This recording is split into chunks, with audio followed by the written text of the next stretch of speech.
Ternyata ibu dari musuh bebuyutan Nika. Dan Nidok adalah teman lama.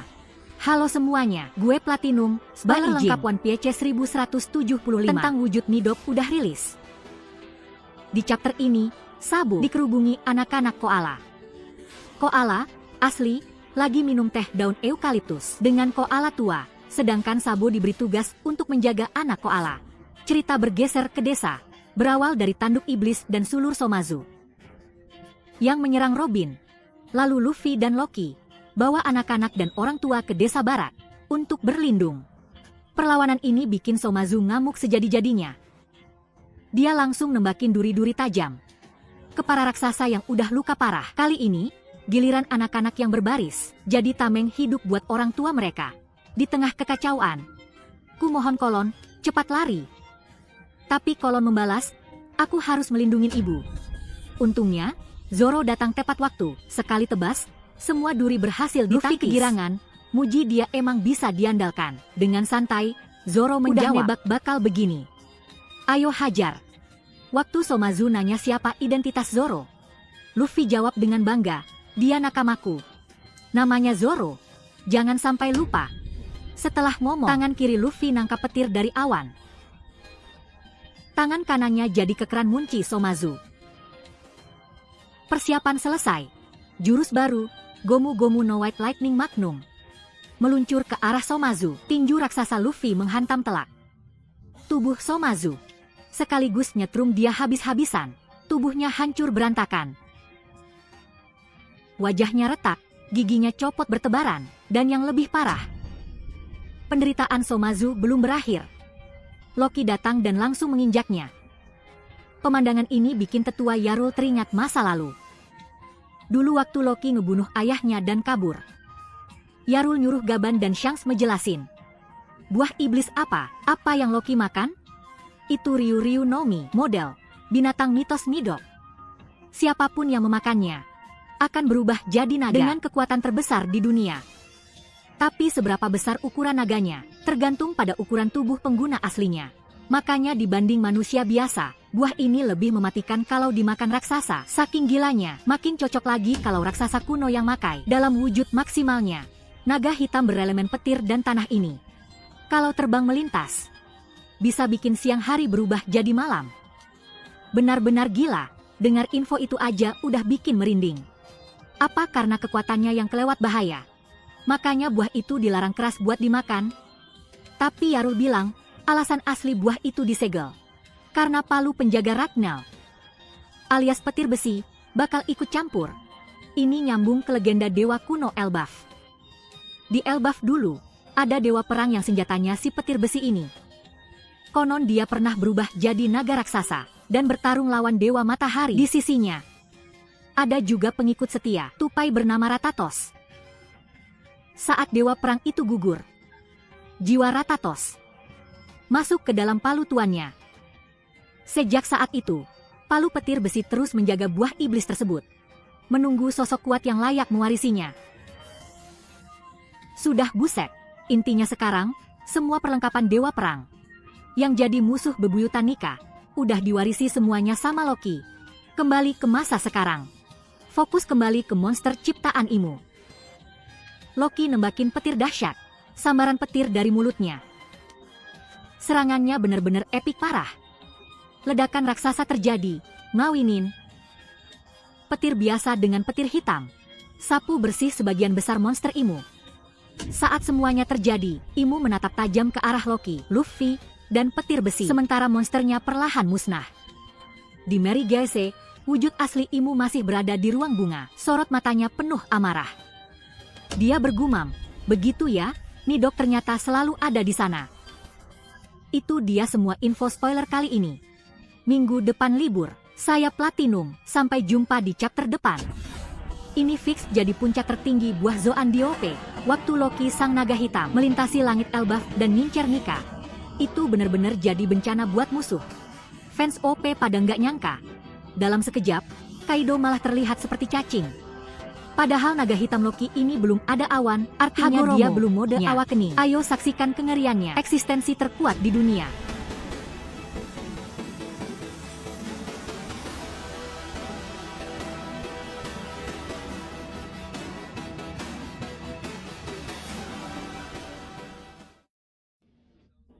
Waktu Somazu melihat lubang raksasa di pelabuhan desa barat, dia benar-benar emosi berat. Nggak mungkin dia nyalahin diri sendiri. Dia malah ngamuk dan ngatain itu ulah bodoh kroconya. Lalu dia terkejut ketika dia melihat awan laut telah hilang sama sekali. Somazu melihat ke dasar. Gila, ujung bawahnya aja kagak kelihatan. Rencananya berantakan total. Dia sudah membayangkan nasib anak-anak yang terjatuh. Ini akan hancur seperti saus tomat ketika menyentuh tanah. Di alat komunikasi, rekannya minta dia batalin kekuatannya dan nunda rencana awal mereka. Tapi Somazu jawab, jangan mimpi. Sekarang ini Imusama masih mengawasi dari tubuhnya. Kalau kita bisa ngentiin arah panah ini. Somazu tiba-tiba punya ide licik. Sambil melihat ke bawah, ternyata para orang tua udah sampai di lokasi. Anehnya, tujuan kedua kubu sekarang malah sama. Dengarkan anak-anaknya menangis dan raksasa dewasa panik nyoba motong jalan pakai kapak dan gigi. Tapi nihil, entah material apa yang dipakai itu. Somazu melihat dan mejek dengan puas. Percuma aja kalian para idiot. Jika anak panah itu bisa dihancurkan, aku pasti sudah melakukannya. Tapi gara-gara ini, Somazu langsung sadar. Pakai duri-durinya, dia bisa menghalangin para orang tua nyelamatin anaknya.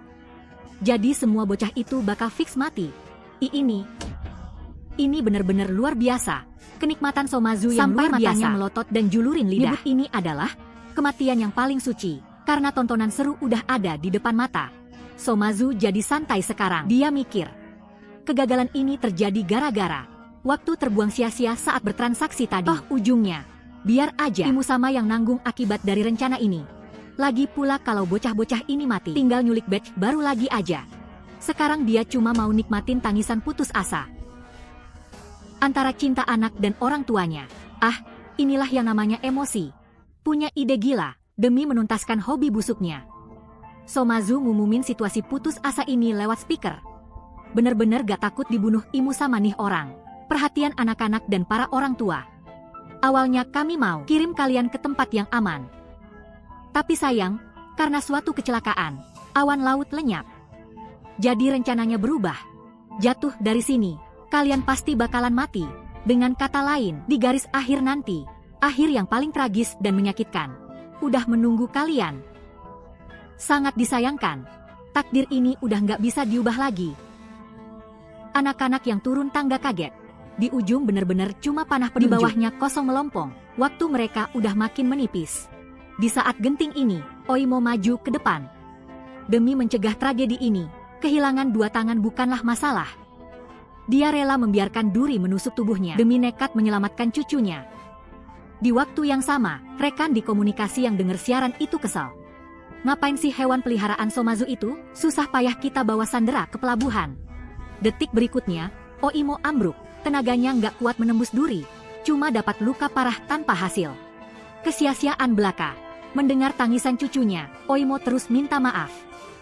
Hatinya hancur berkeping-keping. Kini dia mulai ketakutan. Gemetar, nggak sanggup nerima kenyataan kehilangan anak-anak itu. Lipri yang datang menolong pun ikut terpaku.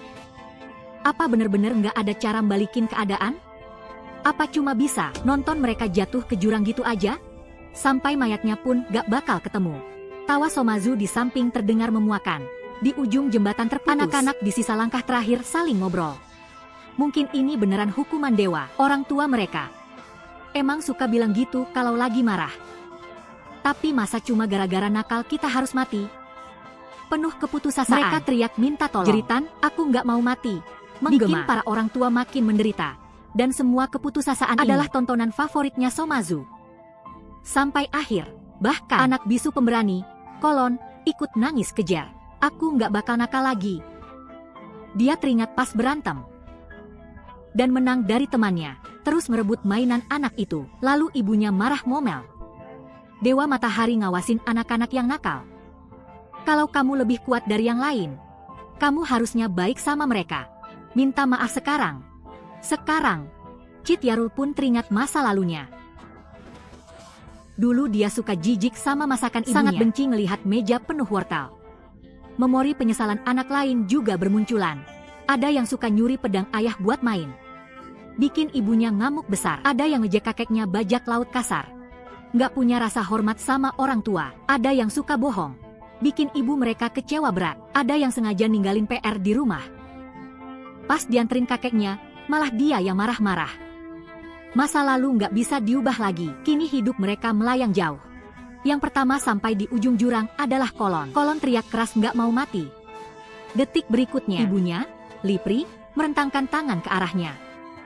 Inilah kasih sayang generasi prajurit. Mereka tidak takut mati, tapi takut rasa sakit kehilangan yang tercinta. Kolon menatap tak berdaya. Melihat tubuh ibunya penuh lubang tembus, seketika dia mematung. Tapi Lipri tersenyum sangat lembut. Maaf, ibu tidak bisa menyelamatkanmu. Darah terus mengucur deras dari lukanya. Ekspresi Kolon campur aduk, syok, terharu, dan hancur. Aku, ibu nanti ikut mati juga. Tapi sebagai seorang ibu, Lipri berjanji dengan tegas. Ibu nggak akan biarin kamu mati sendirian. Bahkan nggak cuma Lipri. Orang tua lain serempak melakukan pilihan yang sama. Kalau arah panah ini adalah takdir yang tak bisa dihindari, maka di perjalanan terakhir ini mereka tak akan melepas pelukan. Di tengah kelompok yang putus asa ini, anak-anak terus menangis deras. Kini baru sadar betapa beratnya cinta orang tua. Yah, cuma ada satu pengecualian, gadis bernama Lonia. Dia terlalu optimis, bahkan di momen kayak bakal gini, ada yang datang nyelamatin kita kok. Jadi nggak usah khawatir, gila nih bocah emang luar biasa. Sekarang dia udah tak tertandingi. Somazu yang nonton ngakak sampai keluar air mata. Ngerasa kayak dapet durian runtuh. Bodoh amat nanti imu ngehukum dia gimana. Yang jelas sekarang, Somazu lagi puas banget. Detik berikutnya, sesosok tubuh jatuh ke jurang. Cuma suara semangat Lonia yang masih menggema.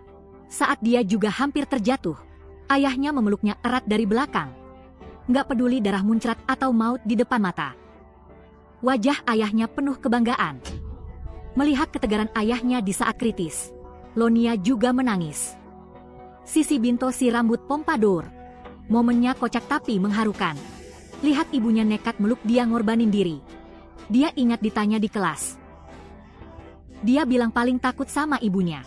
Ibu-ibu horor di tim Nick Mare. Itu muncul dari mimpinya. Sekarang dia ngerasa bersalah banget mikir gitu. Tapi ibunya bodoh amat. Orang tua galak itu sebenarnya cuma mau ngelindungin kamu. Di sebelahnya, Johanna, gadis keturunan raksasa kuno.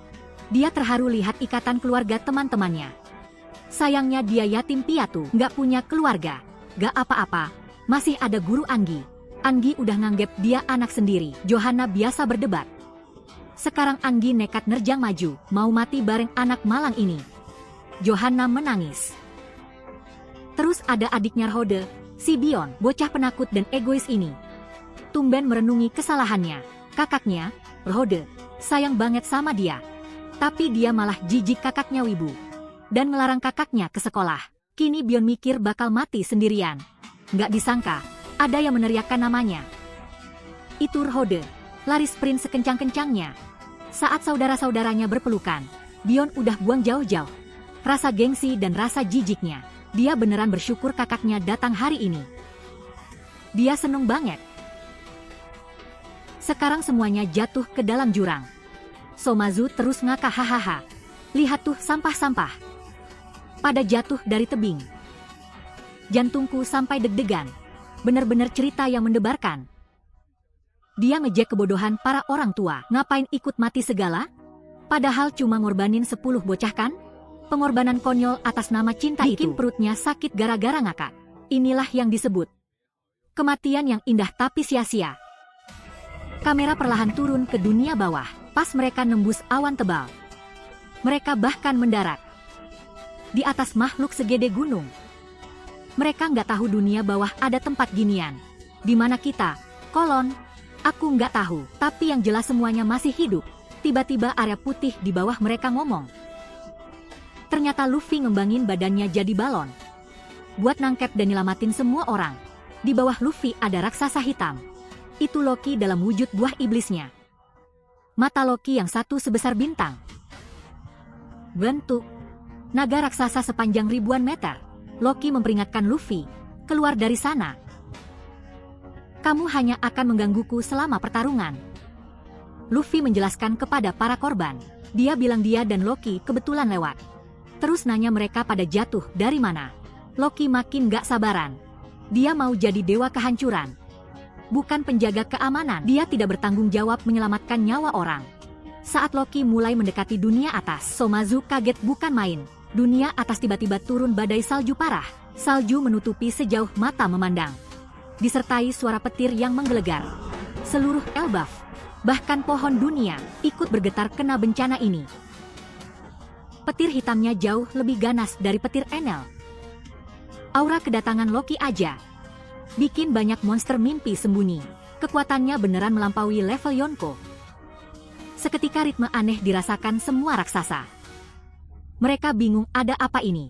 Cuma Jarul yang teringat ramalan kuno.